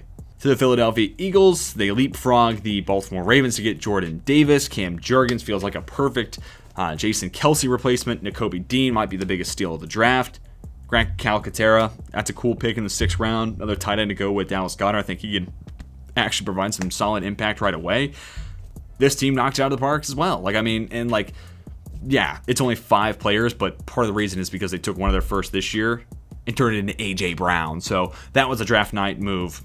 A+ easily here for Philadelphia. Like, you look at this draft right here, Davis, Jurgens, Dean, I'd give it an A. Then you factor in one of those first went to A.J. Brown, A++. I mean, legitimately, A+. Them and the Ravens, they're the biggest winners of the draft class, draft for me. And then also you have to think about, remember that 3rd first rounder? They moved it into next year just so they can have more flexibility to make a move for a veteran quarterback or potentially trade up and find a Jalen Hurts replacement. This team has positioned themselves so well. Like, you look at where the Panthers are, and it's like, wow, okay, they got Ikem Ekwonu and Matt Corral. They were fortunate that the board played out like it did to get that good of a haul. The Eagles have put themselves in a position to where pretty much no matter what, they're going to have a good class. So Davis, Jurgens, Dean making an A. You add an A.J. Brown, it's an A+ without a doubt. And then plus, they have an extra 1st round pick next year because they took one this year and moved it into next year's draft. So stellar work by Howie Roseman, and he's a GM that I've been mixed on, but what he's done over the last year or two, building up assets and how he's kind of navigated the draft, I think he's done a stellar job. Then we get to the Pittsburgh Steelers, and I guess the conversation has to start with Kenny Pickett. Wouldn't have been the quarterback I stand firm in that it should have been Malik Willis. Pickett's this guy with a more than 3-second time to throw stat, which behind the Steelers' offensive line is just not going to play. And where Pickett's mobile, Malik Willis is like, he comes in the league and he's right there, not with Lamar Jackson, but half tier below it. That's a quarterback that can survive the type of offensive line I think Pittsburgh's going to have this year. Though, signing of James Daniels and young players naturally improving, you're hoping that it's better. Pickett, the focus during, rookie camps and OTAs and training camp itself, it's got to be getting rid of the football. You can't hold on to it 3 seconds behind that offensive line. You got to get the ball out quick. Beyond that, he cleaned up his footwork that last year at Pittsburgh. I think that was a huge catalyst to the 43 touchdown, 8 interception season he had at Pitt. But I think that also comes as a factor of the ACC having its most down year in a half decade, maybe even longer than that. So the competition level wasn't quite to the normal ACC standard in my eyes. And, he's old, and it took he got a number of years. So it's not even like, look at Jermaine Johnson, not a great example, but he had to transfer from Georgia to go to Florida State to see the field, right? Sometimes players get bogged down on the depth chart, and it's not until they're a junior that they see the field.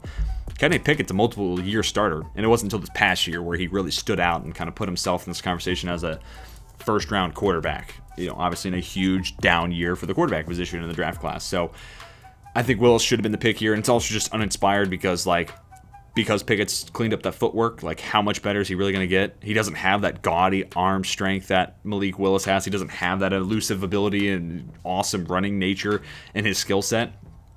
And it feels like, already probably broaching on the ceiling for Kenny Pickett. Like, I don't know where he gets a whole lot better other than getting the football out quick, which that's just coaching. So, yeah, not crazy about it. You know, if I was grading first-round picks, it'd probably be a C, because, you know, Pittsburgh did need a quarterback long-term, and they got one. So, it feels like a cooler story than a cooler pick, in my opinion. But then you look at, you know, day 2 in the 4th-round pick in Calvin Austin, and, man, I mean, Pickens, Leal, Calvin Austin.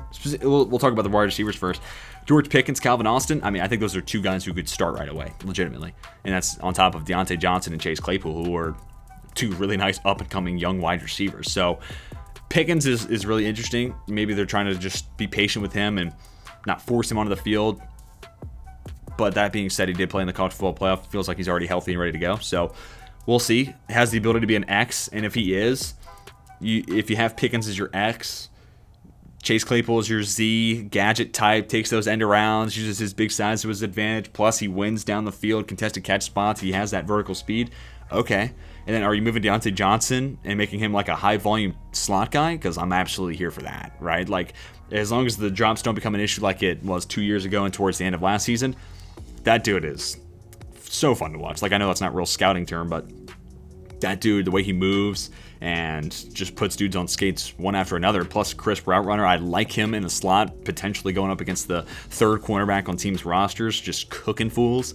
Yeah, I'm here for that. So, and plus, you know, if that's the case, maybe that helps get the ball out of the hands of Kenny Pickett a little sooner. So, not crazy about the Pickett pick, but, you know, Pickens really feels like he opens up what you could do with the other 2 on the roster, but then you also have Calvin Austin in there. And, like, that feels like a plug-and-play, ready-to-go slot wide receiver. But he also played on the outside at Memphis. So now, with Pickens and Austin, my only concern is, you know, Chase Claypool's done some stuff that has irritated Mike Tomlin in the past. So does this mean with these 2 picks that Claypool's expendable? Or if Deontay Johnson's asking for $30 million a year when he gets to his contract talks, it's just we're going to be like, yeah, no shot. Goodbye. Good luck. Test the open market. Let us know what you see.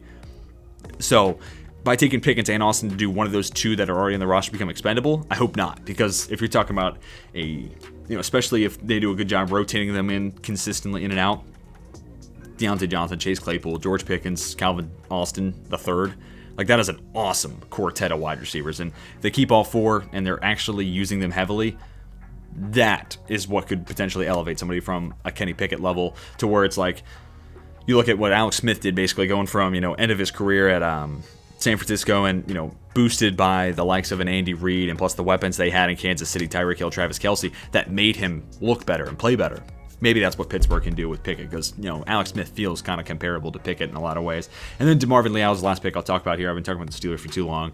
But Leal feels like, you know, Stephon Tuitt insurance, potential replacement option. This is going to be hard to say, but Cam Hayward is getting old. You can't really replace the player he's become, one as a player, but also as a leader in that locker room. But Leal is that type. I think they'll have him add weight. And realistically, when you go through this process, Leal's been falling, but despite his tweener status, a lot of people will look at him and say 3-4 DN is probably his best home, right? He would need to drop some weight and hope that translates to some speed and quickness to be a 4-3 end or a 3-4 outside linebacker for sure.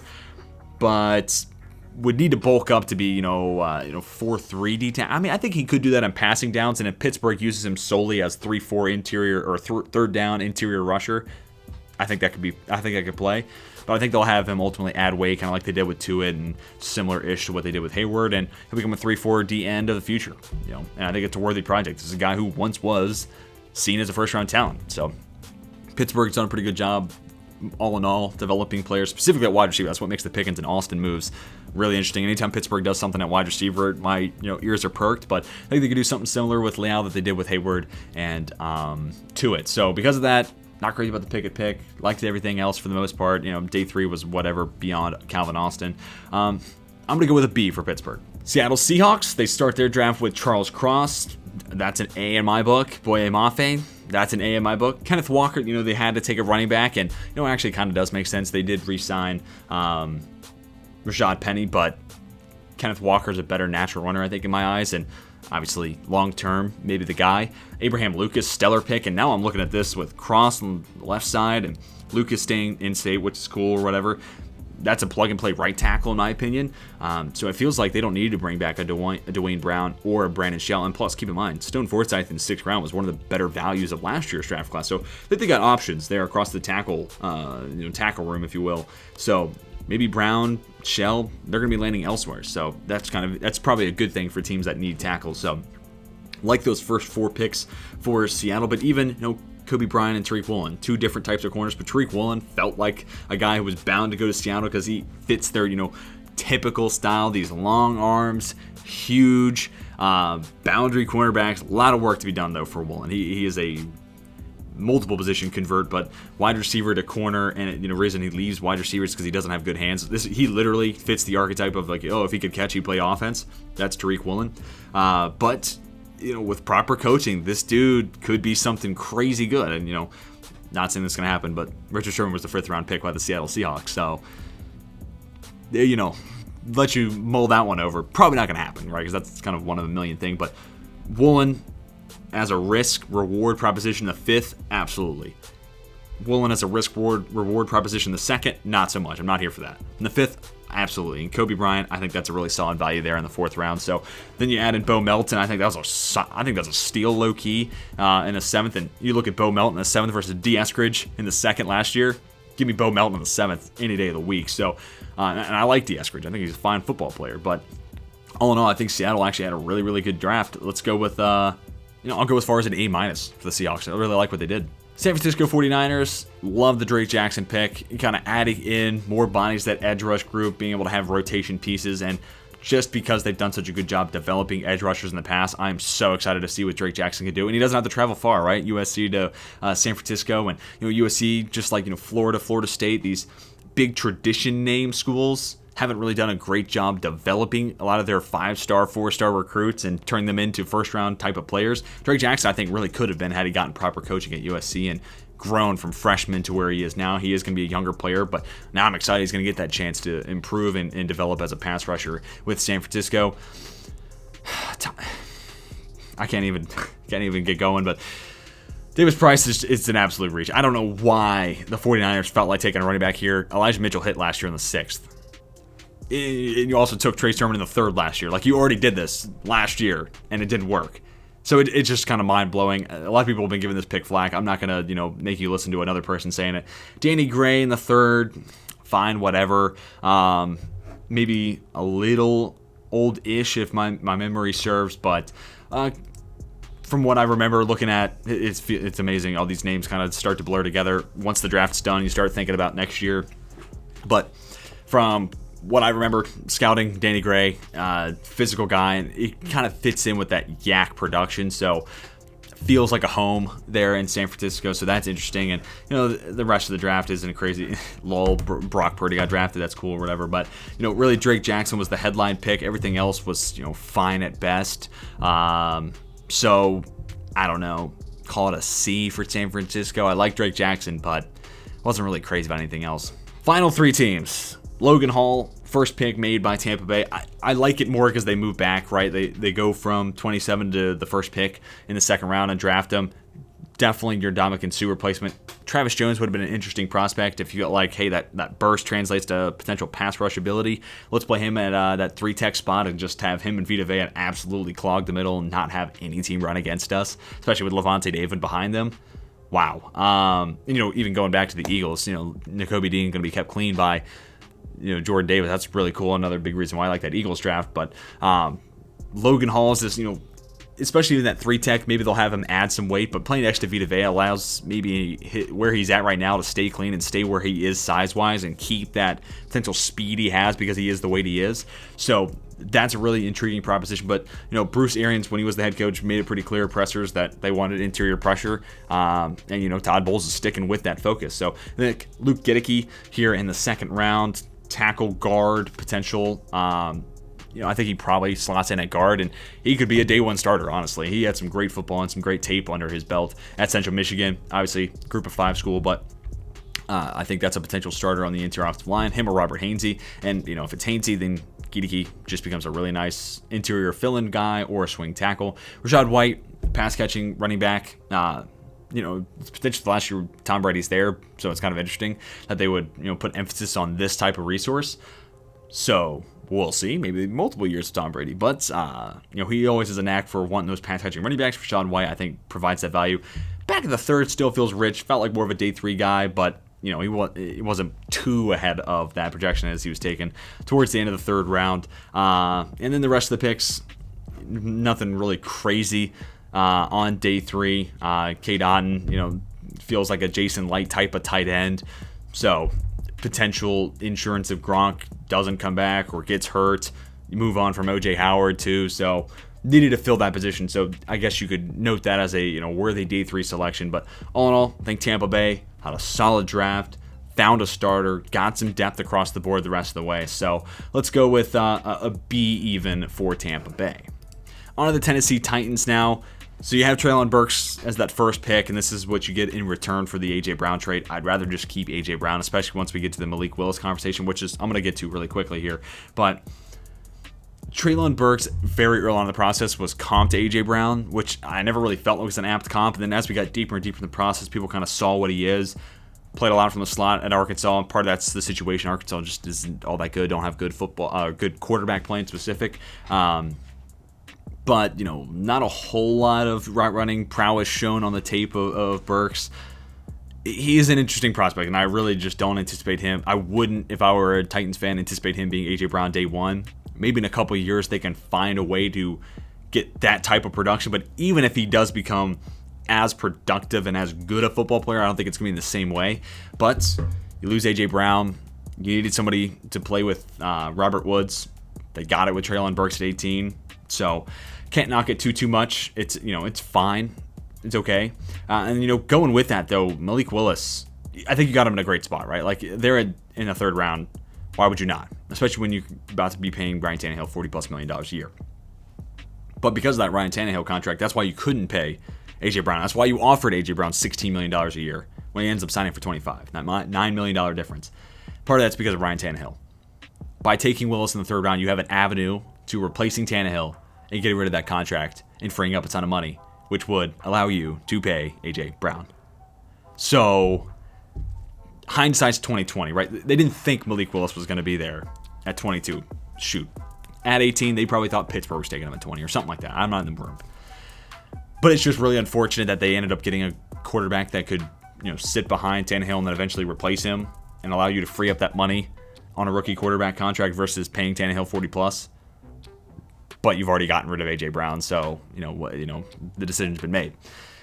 That aside, I do like Willis as a project. I'm not sure entirely how he fits in with the offense and Todd Downing in that system, especially if they're going to keep it Tannehill-like.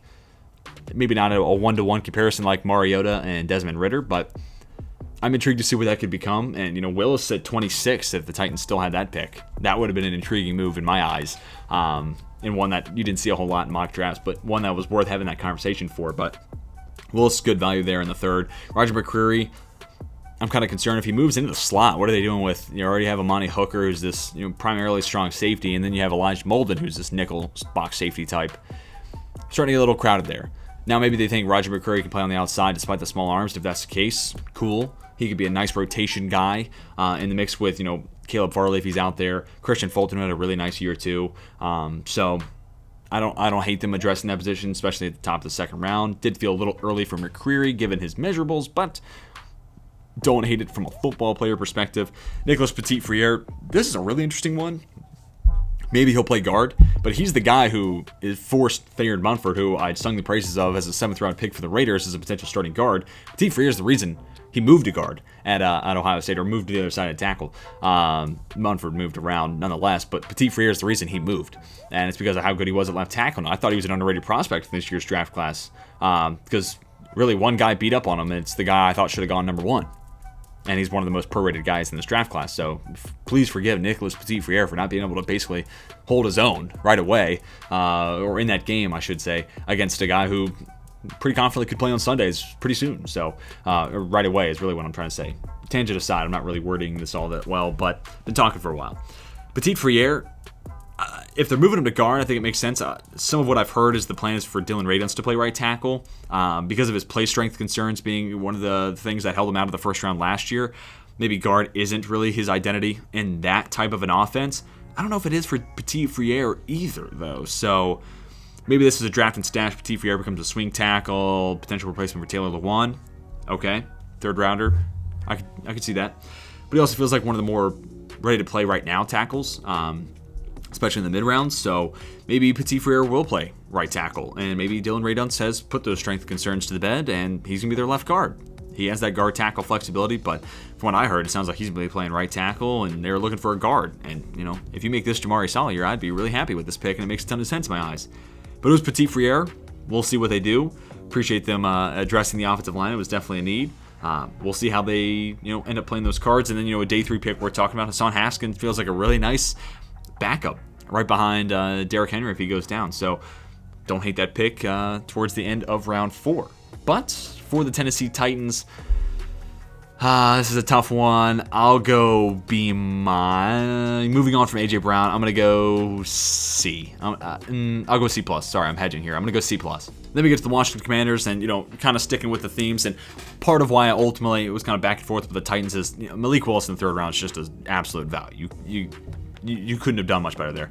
And for the Washington football team to get Sam Howell, it's a little concerning that he fell that far. Like, what does the NFL know that I don't?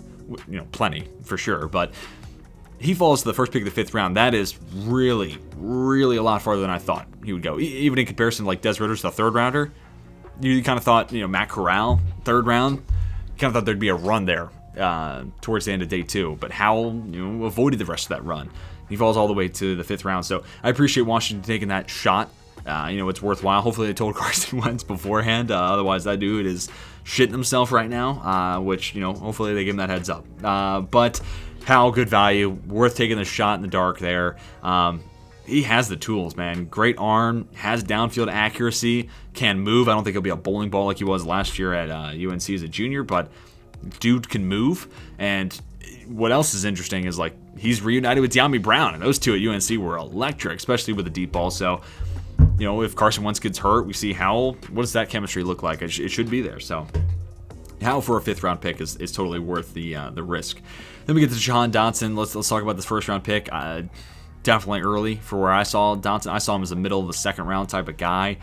Feels like he might be moved in the slot given his size and his playing weight. He does high point the football. He is really good at tracking it on its way in, so that is definitely a big plus. And he does run a 4.4, so he has a little bit of downfield speed. Not quite to the level of like a Chris Olave or Jameson Williams, but has the ability to make some plays down the field. So we'll see. But if he's moved to the slot, what does that mean for Curtis Samuel, right? Like, you paid him a couple off seasons ago now. Only a 3-year deal, so maybe he's expendable, but it felt like the big body contested catch possession guy was the one they were missing. Dotson's not that dude. And then Fedarian Mathis in the 2nd round. That also felt early. And then Brian Robinson in the 3rd round. Felt a round early. I don't really mind the Brian Robinson Jr. one as much as the other two because he has just great running vision, and I feel like that was part of what held back Antonio Gibson. I think if those two can just become a really solid, well-balanced committee in regards to touches, I think their skill sets balance each other out really well, especially Robinson as your like pure runner between the tackles. I think he totally fits that role. And then Antonio Gibson, you're trying to run outside the tackles, get him in space, and use him as a pass catcher. I think that works as well. Or maybe Brian Robinson just pushes Antonio Gibson to be a better running back, and if that happens, I think it's worth that pick too. But would have liked it more if it was a 4th round selection. Cole Turner, decent pick there in the 5th. Yeah, and all in all, didn't really love this Washington class. Sam Howell's a good pick, but there's a reason he fell to the 5th round. I just don't know why. For Washington, I'll go D+. But that is going to do it for my grading of each and every team's draft class for the 2022 NFL Draft. Tell me what you thought down below in the comment section. Who's your favorite team? What picks did you like? Which ones did you not like? What prospects do you think went too high? Who do you think fell too far? What are some of your favorite picks from this past weekend? Everything we can talk about the draft, I want to talk about it with you down in the comments section. Be sure to hit the like button if you enjoyed today's video. If you're new around here, be sure to hit that big red subscribe button. That's going to do it for me. Till next time, my name is Tej, and I'm signing off.